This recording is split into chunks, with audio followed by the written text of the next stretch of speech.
Good afternoon, everyone. And fun.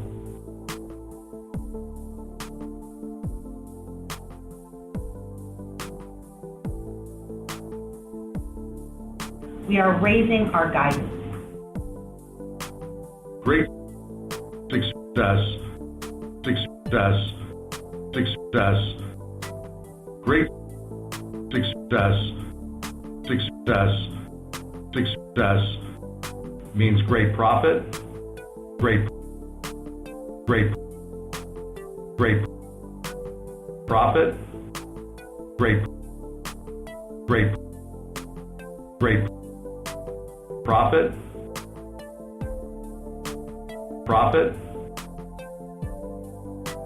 Mediocre success still means profit. Good afternoon, everyone. Still means.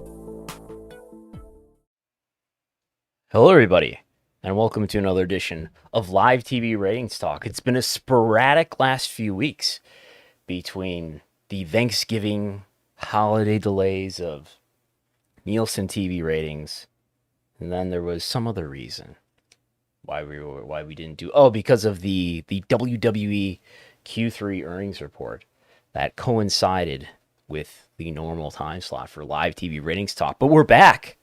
We're back to talk about MTV's The Challenge. Yes, this is where we talk about the ratings of various reality programs, and I guess wrestling too. But MTV's The Challenge this past Wednesday night, last night, ranking number one among cable originals, leaving AEW Dynamite in the dust at number 3. AEW Dynamite doing a .31 in the demo, doing 861,000 viewers total. The Challenge doing a .38. College basketball game on ESPN doing a .34 in the demo. What does that mean in terms of actual numbers?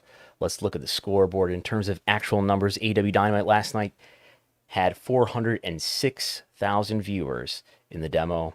Again, 861,000 overall. What does this mean in any sort of meaningful context? Well, this is the lowest AEW Dynamite since May 19th. If we look at a line chart here, here's how it stacks up against last year and the year before that. This number, remember this blue line, which represents 2020, this red line, which represents 2019. These were episodes that went up against NXT. And of course, Dynamite has not gone up against NXT since April. Dynamite is not airing in prime time on the West Coast because of the hockey games that are now following Dynamite on TNT. But yes, we have to go back to May 19th to find a Wednesday night, 8 o'clock start, the normal time slot for Dynamite, that did either a total viewership or an 18 to 49 number that was as low as the number that they posted for last night's program, featuring Cody Rhodes setting himself on fire for the business and things of that nature.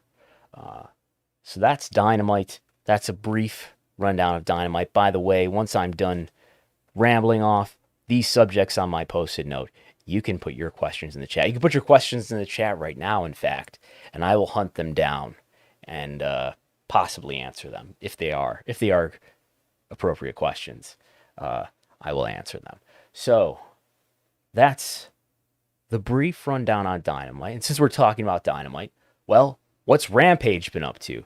Rampage running on Black Friday, this past Friday, the day after Thanksgiving, doing 431,000 viewers.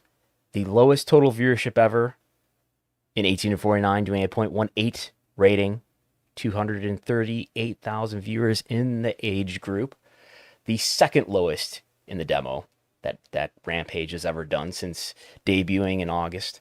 And the lowest total viewership that it has yet to do in this short history of the program. If we look at this visually, this is a total viewership line chart of all the TV programs, Rampage represented here in orange, and we can see how Rampage, now maybe the holiday had some effect, but we can see how Rampage is slowly settling into wherever its normal state is going to be, maybe slowly settling into becoming the B show. It is on at 10 p.m. It is a 1-hour show.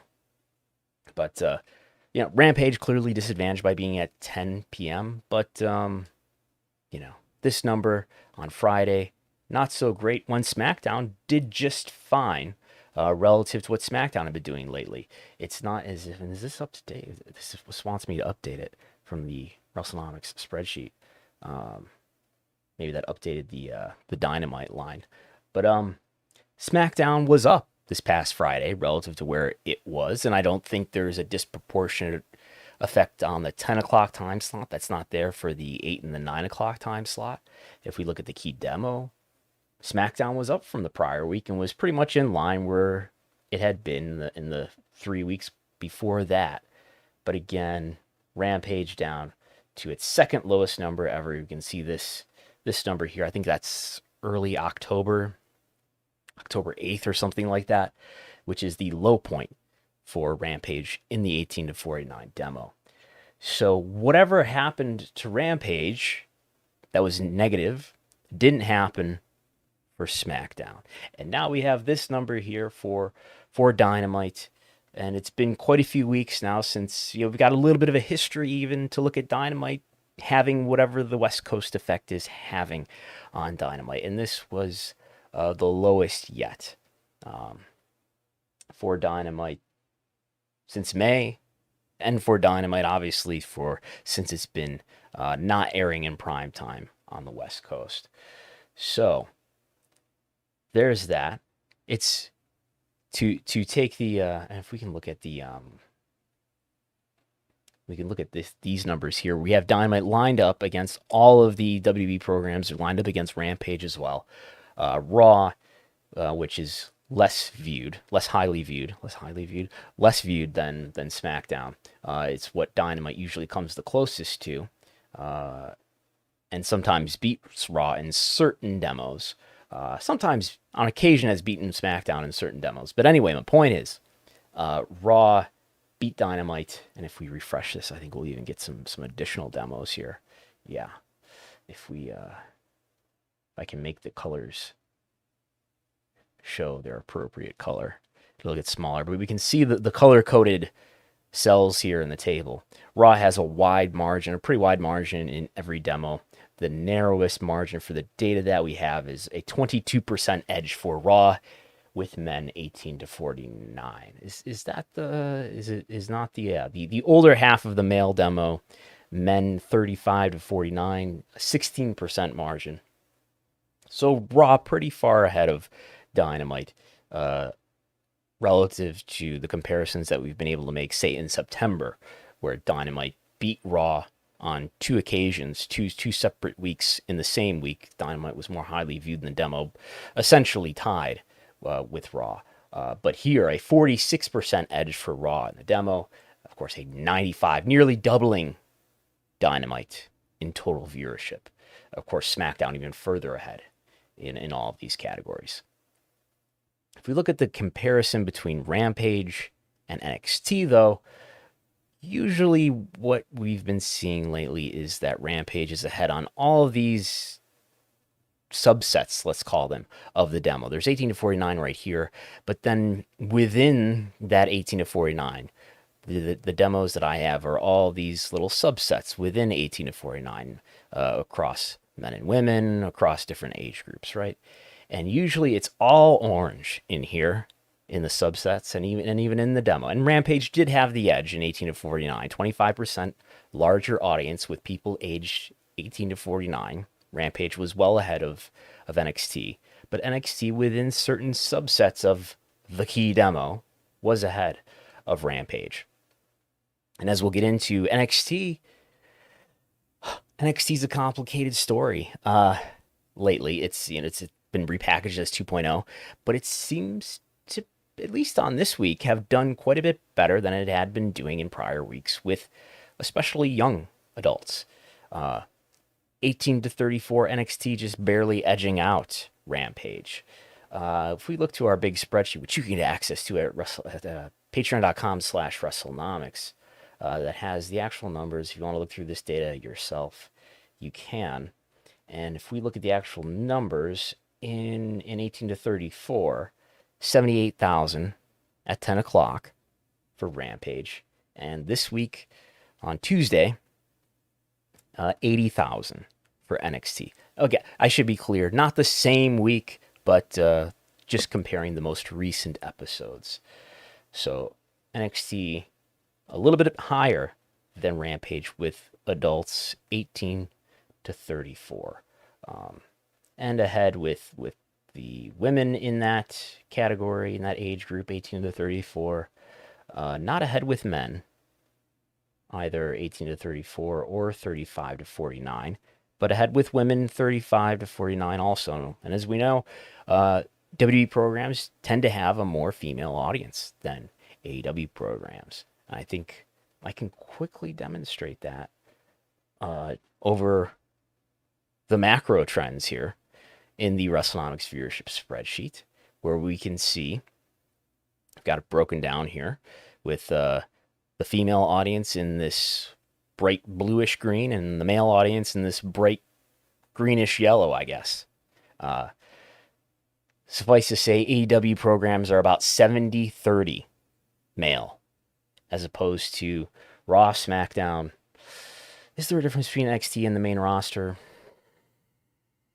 Maybe it's even a little bit more female on occasion, or maybe it's just the case that NXT has a smaller sample, so it's a little bit more volatile. But anyway, about, sometimes as high as 40% female. SmackDown especially has a, not quite a majority, not quite a 50-50, but in the 40% range. We're talking just within the demo here. I don't have F2 and M2 plus data. Only within the 18 to 49 demo is the data that I have here. But, in the low 40%, for female viewers in 18 to 49. And then for Raw, it's a little bit lower in the high 30%. So more than a third of WWE's audience. It's similar for NXT too, I guess. Right? Maybe it's a tad. Yeah, it is somewhat lower, especially in these recent months. Although November averaged 36% female audience for NXT. Compare that to Rampage, which is always about 30%. Dynamite last night, 31% female, 18 to 49. Rampage in November averaged 29%. In September, that month where maybe AEW was Dynamite was attracting the male audience in greater volume, but the average in September was 28% female. So more than a quarter, but less than a third for AEW. Anyway, my point was that NXT certainly appears to be edging out, at least within the demo. It's definitely happening within the demo. NXT is edging out what Rampage attracts. And the point is not to necessarily say that it's definitely not to say that these programs are on an even playing field. They're clearly, NXT is at a better time for attracting viewership and on a better night. But just to get an idea of how these programs are progressing and the audiences that they are managing to capture. Meanwhile, in P50 Plus, NXT more than doubling Rampage, a 140% margin for NXT.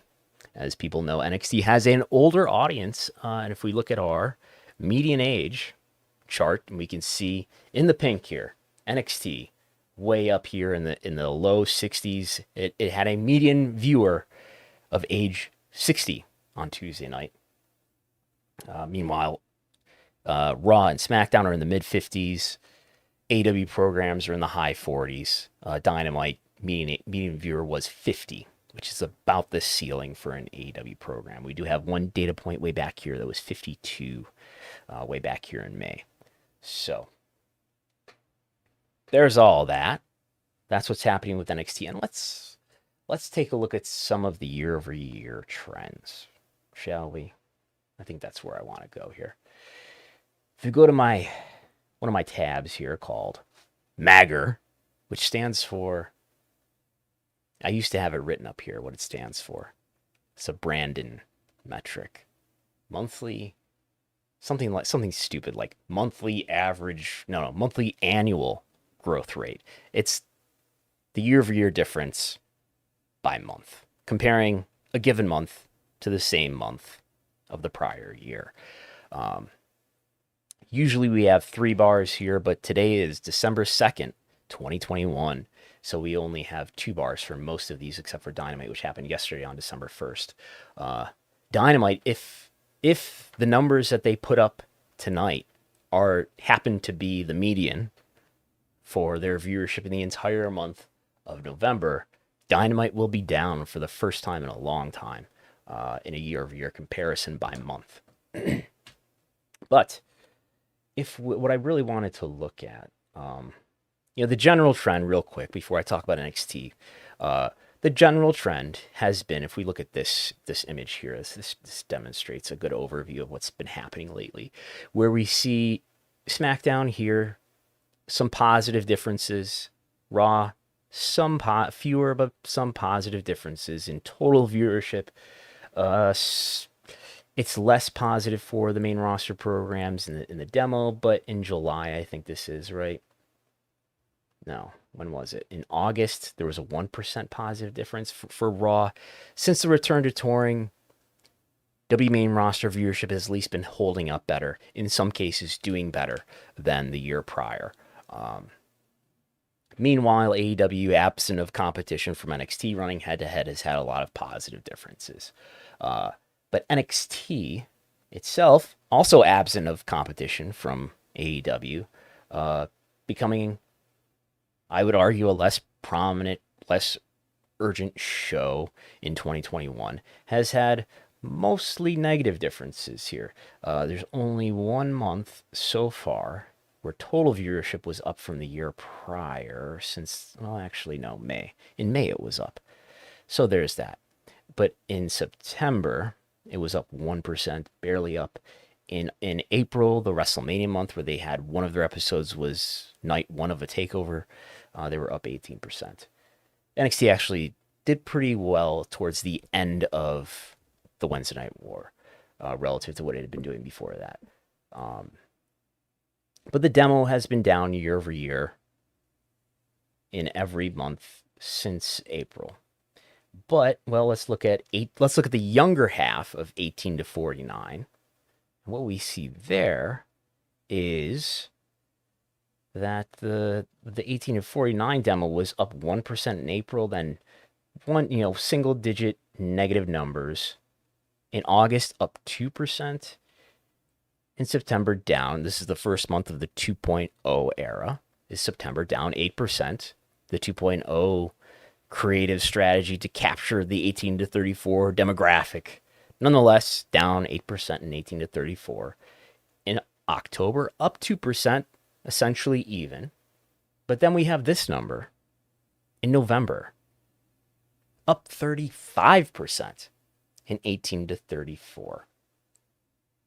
I guess we could ask, well, what was happening last year in November 2020? Was viewership down especially strongly? And I think I have a tab that will help us look at that.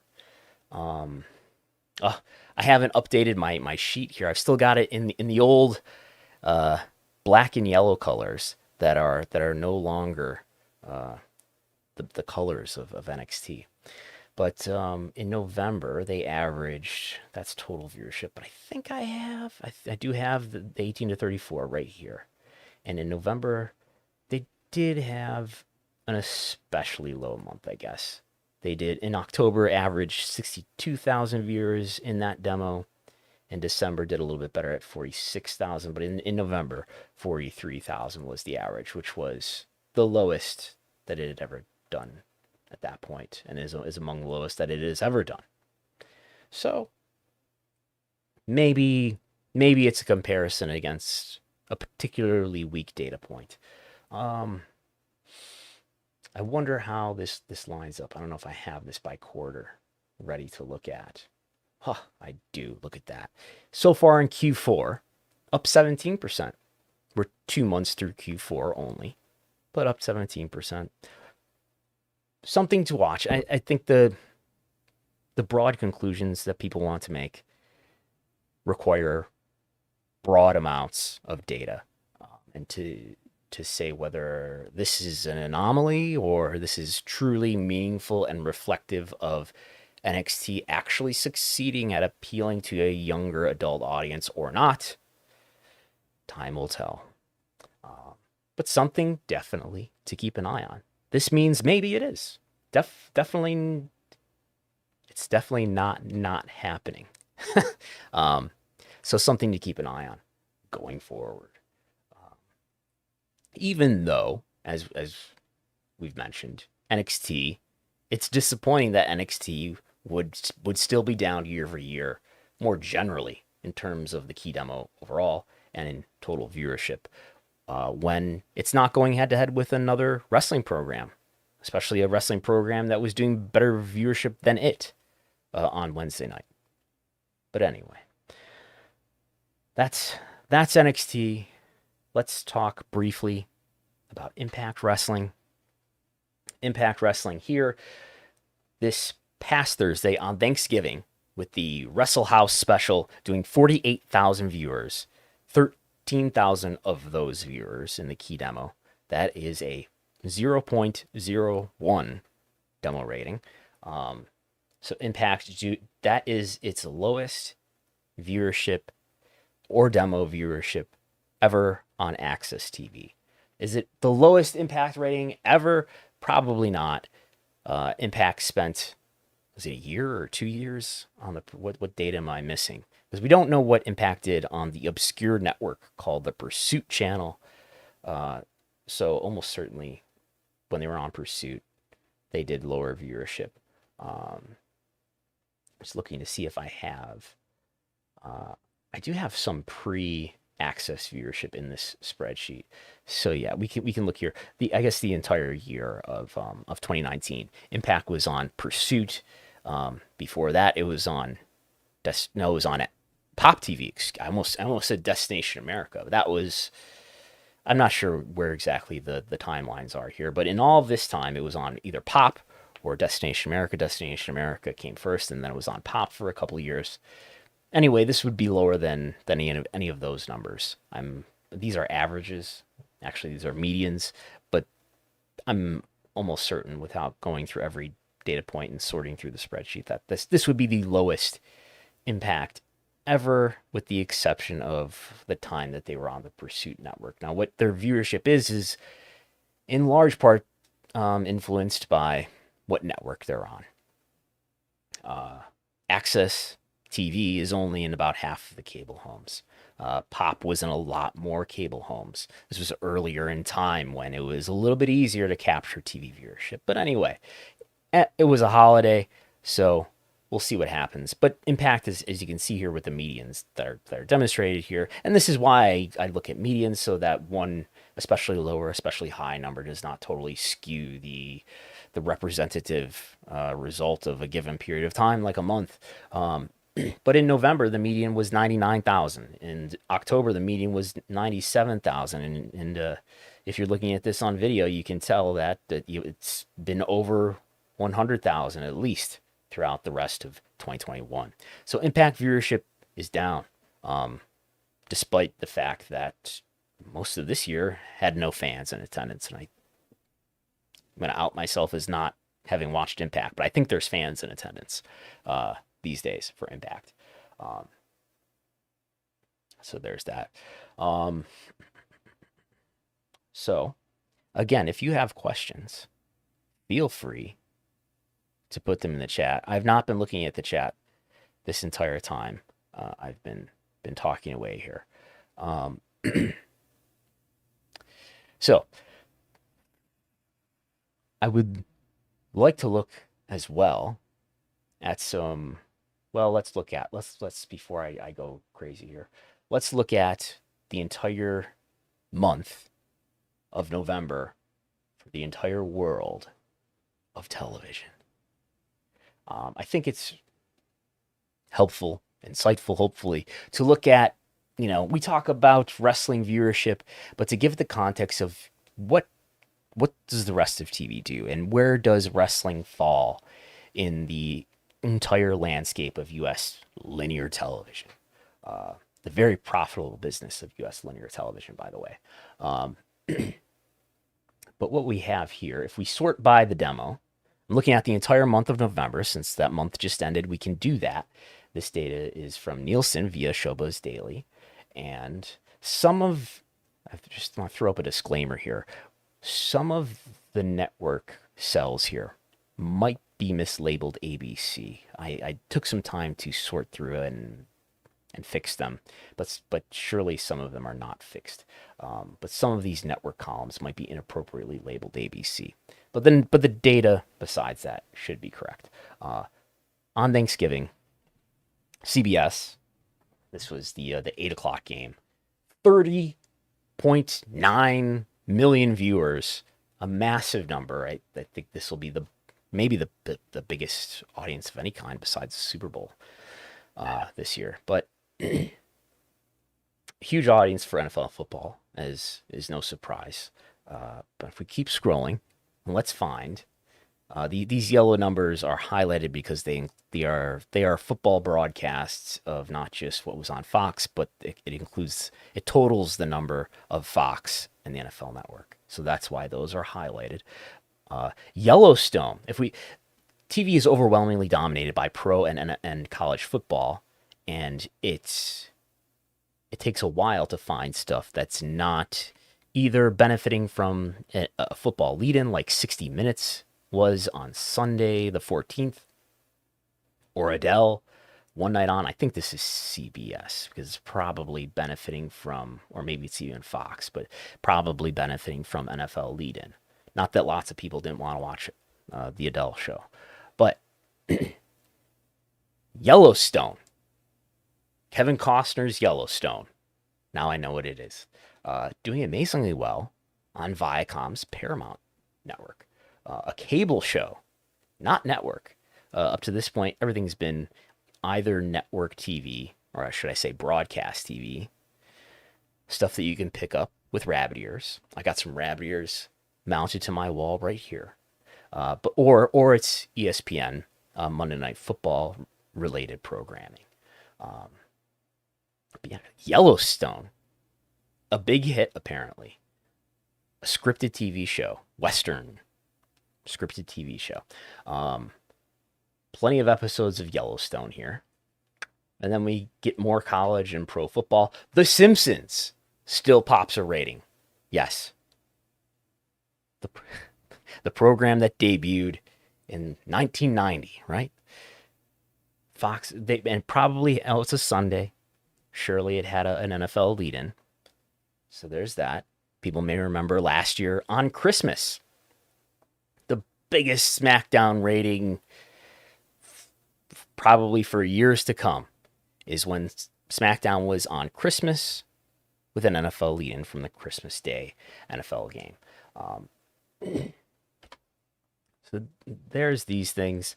The CMA Awards on Wednesday night doing a 1.12. So we're just getting over the 1.00 rating for the 18 to 49 demographic. And what does a 1 rating mean? Well, by the way, it means 1.3 million viewers in the demo. And what we have over here on the right is the P2 plus.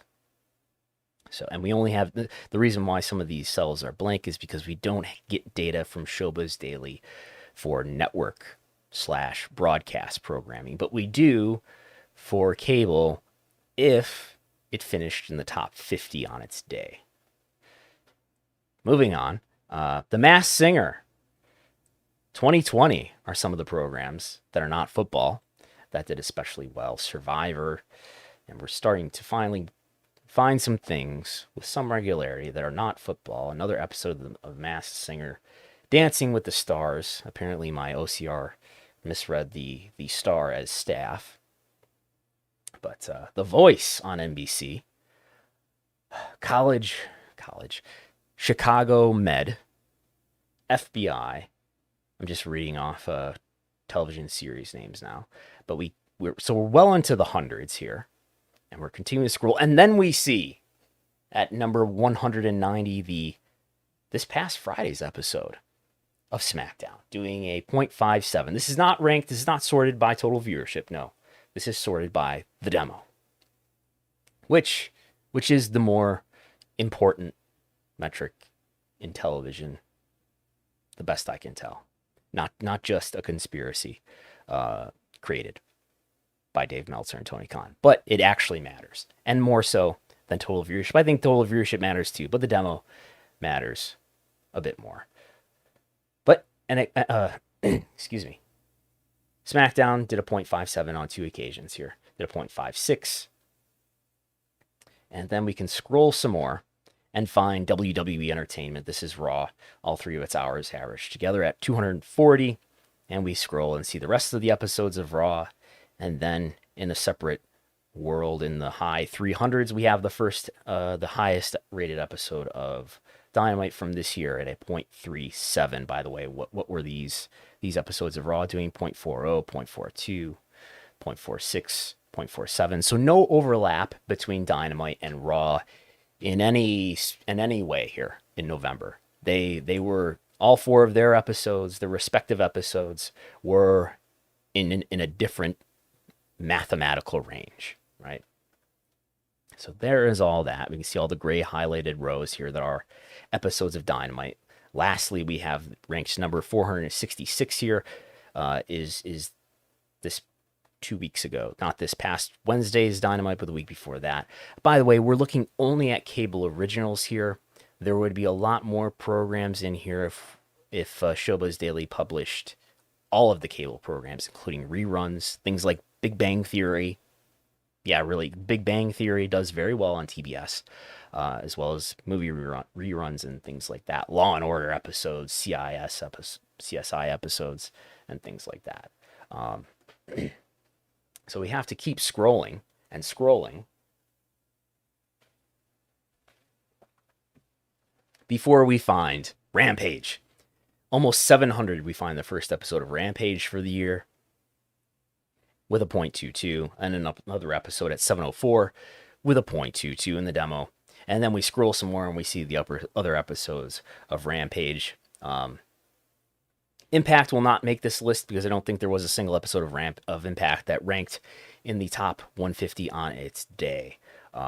We have that data because I report that data. But NXT down here past the 1100 mark with its highest rating of the month, 0.15, and we see the rest of, look at this.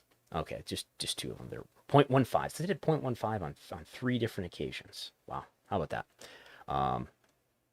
And then there's the last one in the 1300 range. And by the way, so what's the whole scope of what we're looking at here? Basically, it's something just over 150 times 7, because we're looking at it's 30.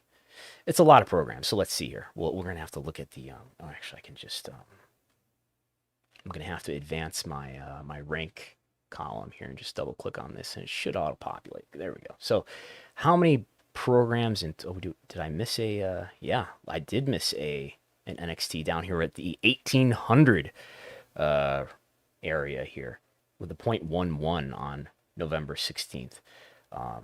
Clearly one of the lowest, and I believe this is the lowest NXT ever, in fact, because I remember writing about it at the time, the lowest NXT ever on USA. But anyway, what's the entire picture of what we're looking at here in terms of the count? We're looking at almost 5,000 programs here. So again, 5,000 programs, and out of those 5,000, you think about where some of these wrestling programs are falling in the grand scope of television overall. SmackDown in the top 200, in the lower part of the top 200. One of these episodes just out of the top 200. One episode of Raw in the top 250 of this list. Some in the 300s again. Dynamite in the 400s. Again, out of 5,000, to get an idea of where wrestling falls in the entire picture of TV. And then Rampage down in the 600s and 700s. And NXT, we scroll and scroll and scroll, scroll and scroll and scroll, in the low 1000s. So that's still in the upper fifth. NXT, we think of as this show that sort of fell from grace and was competitive in the early part of the Wednesday Night War. Went head to head with Dynamite. Was a very hot brand in the middle of the 2010s. We think of as not doing so well these days, but still in the top fifth of the entire television picture in a month like November, which is dominated by college and pro football. Now that doesn't mean that NXT is worth tens of millions of dollars. It all depends on the value of what USA could be getting if it put cheap programming like reruns of Law and Order or CSI on in NXT's place, which is what used to air on Tuesday nights, and is probably now airing on Wednesday nights on the USA Network. But anyway, there's that. And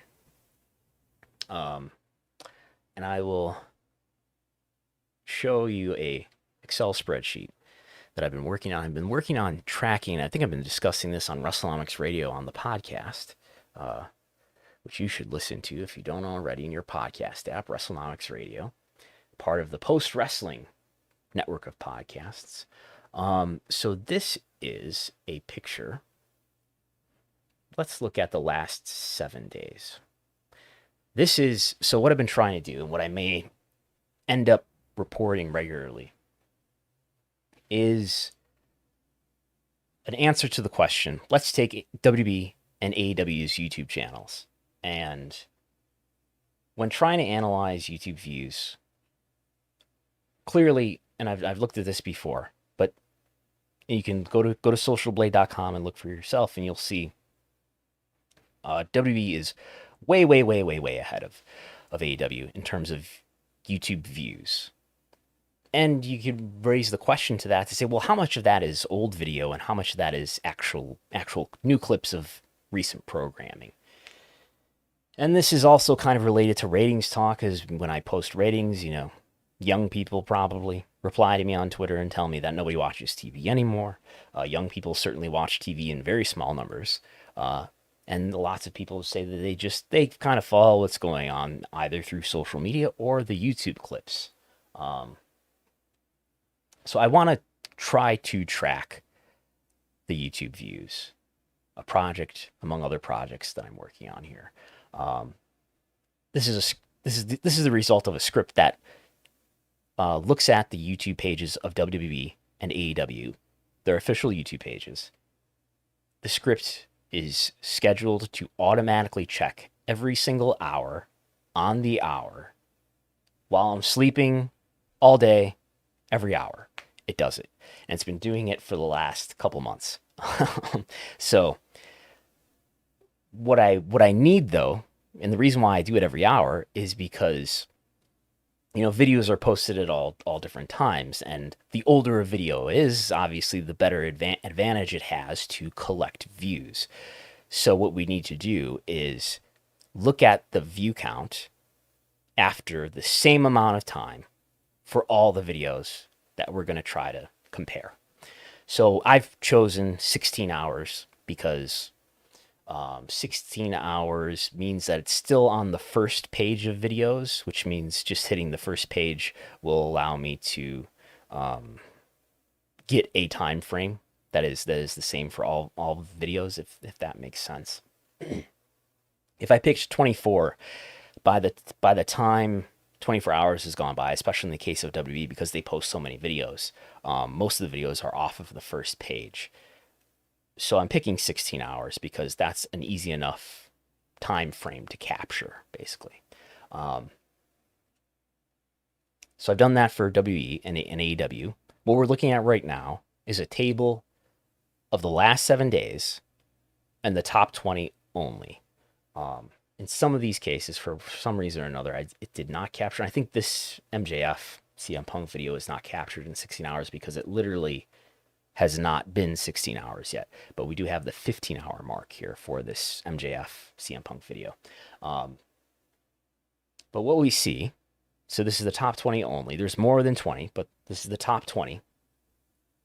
For the last 7 days, videos that were published within the last 7 days, and the top videos, 2 out of the 3 of them are these videos that WWE puts out regularly with the top 10 moments of Raw and of SmackDown.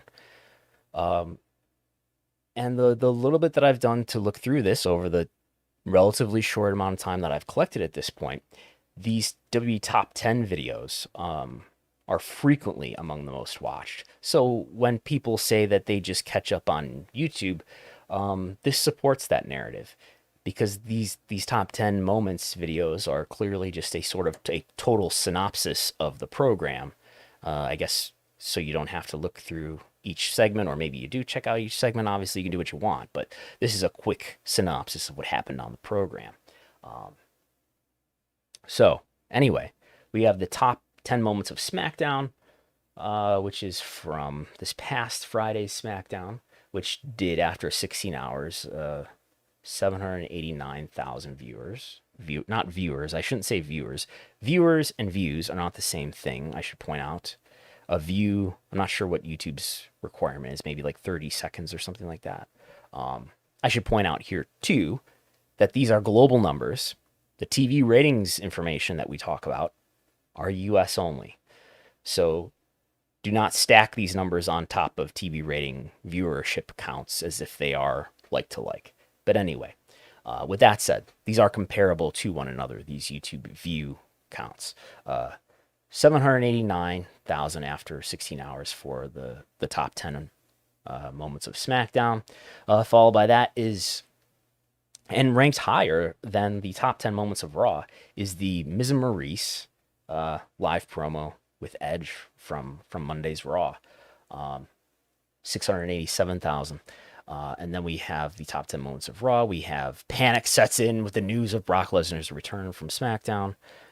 We have Team Liv versus Team Bex, the 10-woman tag match from Raw. And then we have the first AEW video on the list, which is the video for the Cody and Andrade street fight with 559,000 after 16 hours. And then we have the Black Friday Invitational Battle Royal from SmackDown, the Kevin Owens earns his way to W Championship video from Raw, MJF running his mouth against CM Punk, and the Bobby Fish Adam Cole versus Best Friends tag match from Rampage. A number of other W videos, another Rampage video, the Daniel Garcia and Eddie Kingston video from Rampage. So I don't know if I guess I'm a little surprised that the AEW videos do so comparably to the Raw and SmackDown videos. And I guess I'm a little surprised because WWE has such a global, such global name ID, more so than AEW does. It's and this is a global measurement, right? And AEW is just, their TV programs are distributed in a number of countries, including the UK. They just got a TV deal done in India in the fall. Obviously, it's on Fight around the world for anybody who wants to subscribe to their AEW Plus subscription. But yeah, I mean, this hints to me that a lot of the views that WWE gets is from its, they went in early. It's a land grab, as Vince said, that they wanted to get their early piece and more than their fair share of social media, including YouTube. And they've applied a lot of work towards doing that. And a lot of the views that they get are not of new content, apparently. Even though, I mean, this is not to say that these aren't impressive view counts. I'm just slightly surprised that some of them, that some of the AEW numbers managed to rank beside the AEW numbers. If we looked at this a few days ago, which I think we did look at it on the podcast this past Sunday, the CM Punk and MJF video was ranking number 1 on a list like this. And in fact, we can look at the last 30 days, And what we see that video is number 5 out of the last 30 days, and there's 4 WWE videos that are above it. But this is dominated by WWE. So that's interesting. This is something I hope to create reports of in the future. I think it's in watching to whatever degree you want to admit that there's competition between WWE and AEW. It's interesting to see how this progresses over time, whether WWE gains ground in dominating more videos on this list or vice versa, and things of that nature. So I think that's all I wanted to look at here, right? I think so. I do have some tables here that are showing, just the difference in, at least in the data that I'm collecting, the number of videos that WWE is putting up versus AEW in given weeks. We've got 23 last week, and I guess during Thanksgiving maybe it was a little bit lighter for AEW, and like 250 for WWE. So WWE obviously has a much larger roster, much more programming. They've got a lot more content. So they got a lot more content to highlight, and they've got a massive backlog. They're always posting full matches of this and that from their enormous multi-decade, multi-brand video library. So anyway, I will look for some questions now if there are questions. I've been talking for a while here, wearing out my voice. So I will take a look at the chat to see.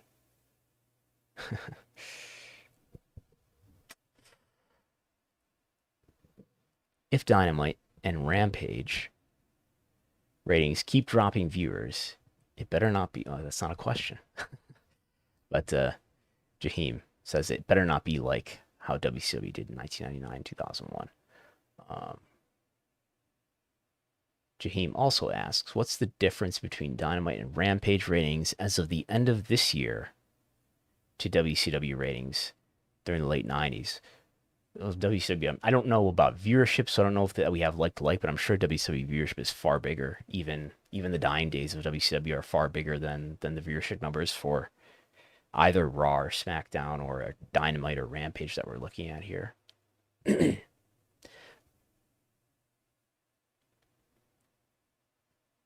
I'm looking for other questions. So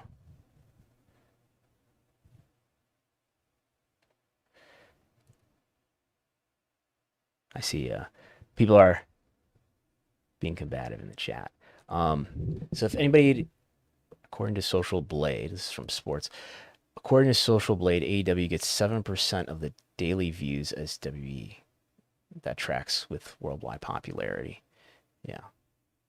Can you compare your weekly view sums to the weekly sums on Social Blade?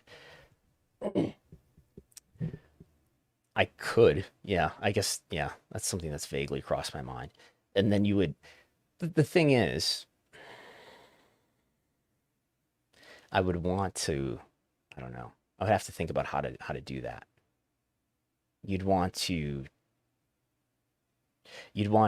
set sort of an arbitrary line between what's a current video and what's not a current video. And that would have to align with the timeline that you were looking at. So I guess not arbitrary, but align it with the timeline that Social Blade looks at. There might be some way to maybe get a vague idea of what's current viewing and what's not current viewing. So with that, I will tell you that you can press like or share on YouTube. Subscribe on YouTube if you haven't already. And you can go to the Discord. The post-wrestling Discord now has a Wrestlenomics channel. I might be posting some things in there, just giving some updates on sort of these data projects that I've been working on for a while here. So go to the post-wrestling Discord and find the Wrestlenomics channel. If you want to share an article with me or with all the people there, something that's related to wrestling business, something that's related to media business, something that I should be aware of, feel free to share it there and discuss the events in wrestling business. We do this program every Thursday. Come to think of it, so Christmas Eve and New Year's Eve fall on a Friday, so that will not interfere with this. But I will be here again next week, December 9th, 5:30 p.m. Eastern. And I will be back with Chris Gullo, which someone in the chat on the post-wrestling program that we did today on the Wrestling Observer Hall of Fame, someone called Chris Gullo my whipping boy, because I quiz him about various subjects, including what does WEEBDA stand for. But you can listen to the Wrestlenomics radio podcast every Sunday. By Sunday evening, it's out on both the dedicated Wrestlenomics radio podcast feed in any podcast app in the universe. It is also on the Post Wrestling Network feed, which is also on any podcast app. And we've also been doing this video version of the podcast, just like this in this world, with Vince's dinosaur behind us, live on YouTube at no set time, sometime on Sunday. But there's that. You can go to patreon.com/Wrestlenomics and subscribe to the Wrestlenomics Patreon and get access to my almost daily TV ratings reports on all the TV programs across the wrestling world. You also get access to the massive Wrestlenomics viewership spreadsheet, which is partly what we looked at today. And you get audio access to this program if you just find this easier for you to access or to listen to through audio. The audio of this program will be posted to the Patreon feed very soon. And I'll talk to everybody next time. Follow me on Twitter if you want, at Brandon Thurston, at Wrestlenomics.